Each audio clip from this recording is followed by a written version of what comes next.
If you own a Can-Am Spyder, you've probably noticed that the factory end links are made of plastic. This is not ideal as they can flex under spirited riding, negatively affecting handling and overall ride quality. To address this issue, we've partnered up with the team over at Baja Ron to bring you a set of beefy replacement end links that feature a billet aluminum link body, Chromoly rod ends, 303 stainless steel spacers, and self-lubricating bearings. These replacement end links will provide you with increased strength, durability, and performance in comparison to the stock links, and are available in several different colors to add a pop of color to your bike for all to see. Now, if you'd like to take a deeper dive into some of the more technical aspects of what upgraded end links can do for you, make sure to check out our Q&A video with Daniel from Baja Ron, who came here to shoot this installation video on our Shop F3 Limited. Now let's get started.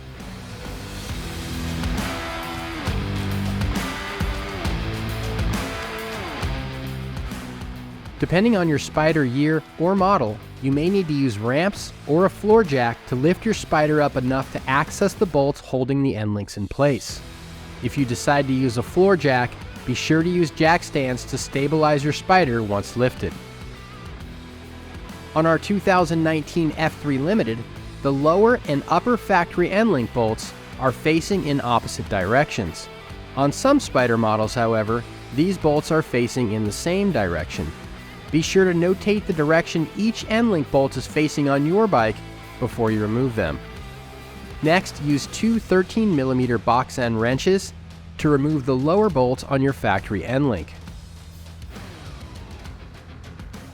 Then remove the upper bolt so that you can remove the end link from the bike. Please note that the factory hardware will be reused. The two Baja Ron end links are identical, so they can be used on either the left or right side of the bike.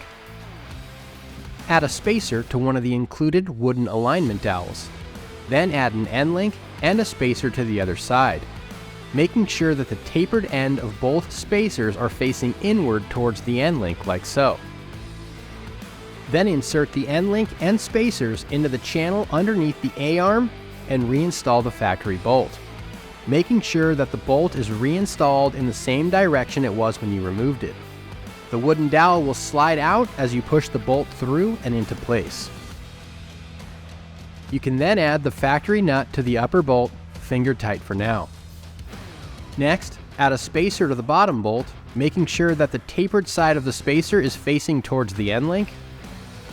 Then insert the bolt through the link and add a spacer on the back side, again with the tapered side facing towards the link. Then insert the bolt through the sway bar and top it off with the factory nut. Then go back through and tighten everything down to the manufacturer's recommended torque specs, and repeat on other side.